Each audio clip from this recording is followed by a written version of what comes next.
दोस्तों सबसे पहले तो माफी चाहेंगे, रात वाला वीडियो मैं एक डाल नहीं पाया हूं। और दूसरी बात क्या है कि कहीं मैं था, बाहर था एंड थोड़ा सा बिजी शेड्यूल था, सबसे पहला। एंड दूसरी बात क्या है कि आपको एग्जैक्ट याद होगा ना, जो चीज़ मैंने बताया था कि मार्केट से खतरा टला नहीं है, ये बात बताने वाला। सॉरी, ये सबसे बड़ी बात क्या होती है ना यार, मेरे को सबसे बड़ा लगता है, जैसे थोड़ा सा इतना सा आएगा ना, स्पाइक आएगा तो सारे मार एकदम से हो हल्ला मचाना शुरू कर देंगे। थोड़ा सा ही आएगा तो फिर यार आपकी एनालिसिस क्या है, मेरे को यही समझ में नहीं आता है। ठीक है ना, तो यार एनालिसिस करने से पहले, थोड़ा सा वीडियो डालने से पहले आदमी को कुछ तो अपना तैयारी तो करनी चाहिए, कुछ स्टडीज करनी चाहिए। अगर आपको नॉलेज है तो उसके बाद में कई सारी चीज़ों की अपना पकड़ होनी चाहिए। तो मैं एक बात बताऊं कि मैं इन सारी चीज़ों को एनालिसिस करता हूं, तभी जा करके आप लोगों को वो शाम का जो रात का और जो दिन का जो वीडियो आपको देता हूं, काफ़ी सारी रिसर्च के बाद में, स्टडी के बाद में, और उसके बाद में जो हमने इतने दिन का हमारे पास एक थॉट है, उसको भी सोच करके कि यार उस समय उस सिंड्रोम में ऐसा हुआ था, उस सिंड्रोम में ऐसा हुआ था। अब रही बात कि अभी आ जाते हैं मेन इस पे सब्जेक्ट में क्या है कि सेबी और एमफी जो है क्यों बैकफुट पर चली गई, क्यों बैकफुट पर चली गई, उसका एक ही रीजन है। देखो अभी जो है ऐसा, उन्होंने क्या किया, अकाउंट तो होल्ड कर दिया। अब अकाउंट होल्ड कर दिया तो तुरंत तो अकाउंट खुल नहीं जाएगा। अब इतना सारा उनका इनफ्लो आ रहा है, इतना सारा ये आ रहा था, तो अब जाहिर सी बात है, ये सीधी सी बात है, जितने जो है ना घाघ हैं उन्होंने अपने पैसे को पकड़ करके रखा हुआ है, वो ऐसे करके गिराना चाह रहे हैं। वो सोच रहे हैं मैं इस टाइप की रणनीति अपना करके उसके बाद में मैं रिटेल इन्वेस्टर को फंसा दूंगा। लेकिन मेरे ख्याल से आपके टाइम पर बड़ा मुश्किल हो जाएगा। उनको इस चीज़ की अंदाजा उनको नहीं है कि एक्चुअली आम जन में कितनी ताकत होती है। वो चंद जो ये सोच रहे हैं ना कि मेरे पास इतना पैसा है, ये हम ले करके बैठे हुए हैं, हम कभी मार्केट को गिरा देंगे, हम कभी मार्केट को अप कर देंगे। आप पर्टिकुलर शेयर में जो गेम खेलना खेल लो, ठीक है ना। म्यूचुअल फंड में आपके लिए बड़ा मुश्किल हो जाएगा, और आने वाले समय पर ये इन्वेस्टर इतना जागरूक हो रहा है। आप लोगों ने क्या सोचा था, मैंने एचडीएफसी को गिरा दूंगा, मैं अपना कोटक को गिरा दूंगा, मैं इसको कर दूंगा, उसको कर दूंगा। उस जमाने लग गए, 90 का दशक नहीं है, ये है 2024। और 90 में और 2024 में कितना हो गया भाई साहब, 34 साल का फर्क हो गया, 34-35 साल का। ठीक है ना। उस समय आपने धन कमा लिया, अब आपको बंदर वो नहीं करना पड़ेगा, अब आपको सबको शेयर तो बंटवारा करना ही पड़ेगा। क्योंकि आज के टाइम पर जब मैं खास करके जो हमारे यंगस्टर्स हैं, 25 साल से लेकर के 34 साल 40 साल तक लोग हैं, जब उनसे बात करता हूं ना, तो वो जब भी किसी से मैंने अटंडम भी बात किया है, वो तुरंत उनका एक ही जवाब होता, सुन करके बड़ा अच्छा लगता है, भैया बिना रिस्क के तो कुछ होगा नहीं, रिस्क तो हमें लेना पड़ेगा, और हम रिस्क लेंगे तो स्मॉल कैप मिड कैप में जाएंगे। हालांकि स्मॉल कैप मिड कैप को मैं प्रमोट नहीं कर रहा हूँ, थोड़ा सा क्या है कि हाँ यस उनका जोश है, वो बोल रहे हैं हमारे पास टाइम है, यस हम रिस्क लेंगे, यस हम इसको करेंगे। तो कितना आप गिराओगे तो पूरे। और आज के टाइम पर हर युवा के पास फोन है, आज के टाइम पर हर युवा थोड़ा बहुत अगर वो कमा रहा है, सेव कर रहा है, तो इन्वेस्ट करने के बारे में सोच रहा है। और ये चेतने वाले इस चीज को चेत नहीं ले रहे हैं, वो पार्टिसिपेशन नहीं कर रहे हैं। वो फैक्ट बता रहा हूं आपको, वो पार्टिसिपेशन नहीं करना चाह रहे हैं। वो चाह रहे हैं कि मेरे पास अगर थोड़ा सा ज्यादा अमाउंट है तो मैं ऐसे करके मार्केट को गिराऊं, रिटेल इन्वेस्टर को फंसाऊं, फिर वहां पर मैं लोअर में पोजीशन बनाऊं, और फिर जब मन करता उसके बाद में लेकर के भाग लूं। बड़ी होशियारी है यार। तो अभी उसका नतीजा क्या हुआ, सेबी और एमपी ने क्या किया, इसके बाद में जाहिर सी बात है कुछ भी अगर गड़बड़ी होगी, जैसे नीरव मोदी और जो है ये अपना विजय माल्या जब भागे थे, उस समय क्या हुआ था, मेरा खुद का भाई इलाहाबाद में वो था, अकाउंट था पीएनबी में, ठीक है ना। उसमें जो है अपना संगम पैलेस में था, पीएनबी की रीजनल ब्रांच है, जोनल ब्रांच है, वो काफ़ी बड़ी ब्रांच है। तो वहाँ पर उन्होंने क्या किया, हमारी ही केवाईसी में 1 महीने पहले गया था, उसके बाद में हमारी ही केवाईसी को रोक दिया, जबकि मैंने 1 महीने पहले केवाईसी को कंप्लीट करके अपनी वाइफ का उसमें उस अकाउंट में ज्वाइंट करवाया था।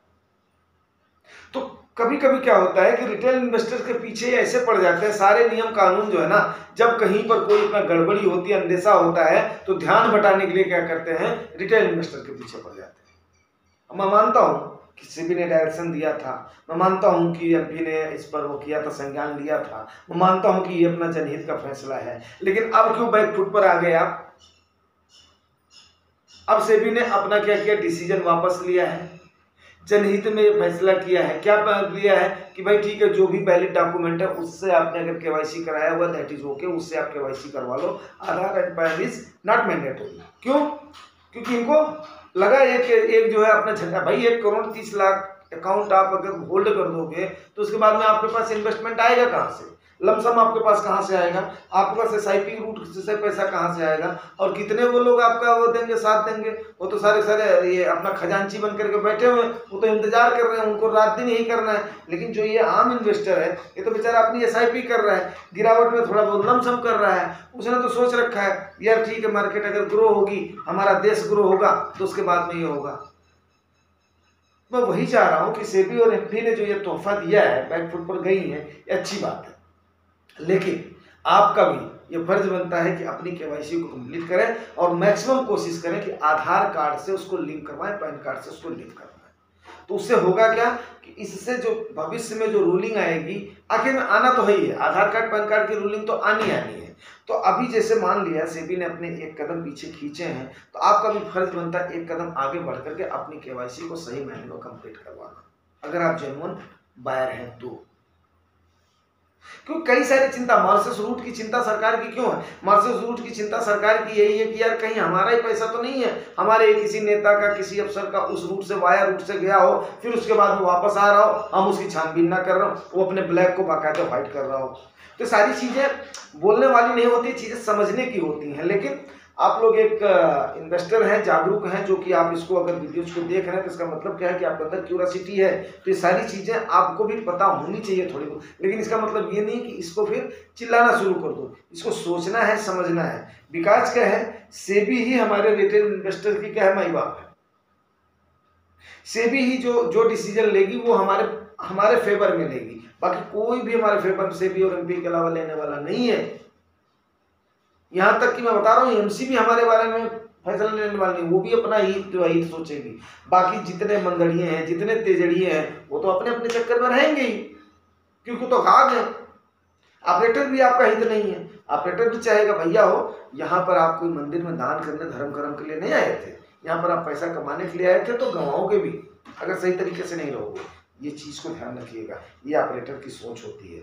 यहाँ पर शेयर मार्केट में आप यहाँ पर धर्म खाता खोलने के लिए नहीं आए हो, यहाँ पर आप कमाने के लिए आए हो। चालाकी में नहीं रहोगे तो उसके बाद में ठग लिए जाओगे, समझ गया? तो उम्मीद करता हूँ आप ठगहारी से बचेंगे। ठगहारी से कैसे बचेंगे? प्रॉपर आप केवाईसी कराएंगे, जल्दीबाजी आप नहीं करेंगे, आप सही तरीके से जो भी आपको बताया जाता है उसको आप करिएगा। अभी आपको मैं बताता हूँ, मैंने आपको बताया था मेरे पास एक मिड कैप फंड है, उसकी एनएवी अभी कम से कम 4 रुपये 5 रुपये डाउन थी। कल मैंने फिर उसके बाद में बोला चलो ठीक है, बोलते हैं ना, गिरती हुई मार्केट में भी करना है, राइज हुई मार्केट में भी करना है, तब जाकर के सही इन्वेस्टमेंट होता है, एवरेज आउट होता है। ये नहीं गिरते गिरते कितनी जाएगी, फिर गिर गई, अरे गिरी नहीं, वहां से बाउंस हो गई, ठीक है वहां से हो गई तो थोड़ा बहुत तो हो रहा है, चंद तो हो रहा है, बूंद बूंद से सागर भरता है। तो मैंने देखा 4 रुपये उसकी अप हो गई, ऑल टाइम हाई पर उसकी जो एनएवी चली गई है। सोचिए, अब ऑल टाइम हाई पर लिया, क्योंकि अगर एसआईपी जा रही है तो एसआईपी भी तो ऑल टाइम हाई पर जा रही है, एसआईपी जा रही है, एसआईपी भी नीचे जा रही है। हो सकता है उस डेट में, जैसे कि आजकल क्या हो रहा है, मार्केट बिल्कुल 2020 के उसमें चल रही है, तो एसआईपी के रूट में क्या हो रहा है, सही बता रहा हूँ, 2020 के रूट में क्या हो रहा है, जब तक एसआईपी का डेट अब तक आ रहा है ना, आपके मंथली एसआईपी है, तब तक मार्केट फिर वहीं पर पहुंच जा रही है, समझ रहे हो? तो इतना ज्यादा नहीं सोचना है, बस हमने क्या करना है, हर गिरावट पे छोटा छोटा बाई करना है, अपना टारगेट लेकर के चलना है, गोल लेकर के चलना है। उम्मीद करता हूँ आप लोगों ने अपना गोल पक्का सेट कर लिया होगा। मिलते हैं शाम को फ्रेश सेशन में। आज हमने कहीं जाना नहीं है, तो फिर करते हैं चर्चा आज की मार्केट के संदर्भ में। और इसे भी और एमपी वाला जो हमने आपको बताया है, जागरूक इन्वेस्टर बनिए अपना पक्का आधार कार्ड और पैन कार्ड के साथ। जो भी मेरे व्यूअर सब्सक्राइबर हैं, प्लीज़ प्लीज़ प्लीज़ अपना अपलोड करवाइए। एक चांस आप लोगों को दे दिया है, सेबी और एमपी बैक फुट पर गई हैं, बट वो इन्वेस्टर्स की, मैं बता रहा हूँ, इन्वेस्ट की दुनिया में आपके माई बाप, आपके थिंकर जो हैं सेबी और एमपी हैं, उनके अलावा हमारा हितैषी और कोई नहीं है। ठीक है, उम्मीद करता हूँ जानकारी अच्छी लगी। अगर अच्छी लगी होगी तो दोस्तों रिवार्ड जरूर किया करो। रिवार्ड आपको पता है, लाइक शेयर सब्सक्राइब, और सब्सक्राइब करना 0.1 सेकंड लगता है, लेकिन आप लोग भूल जाते हो। Thank you.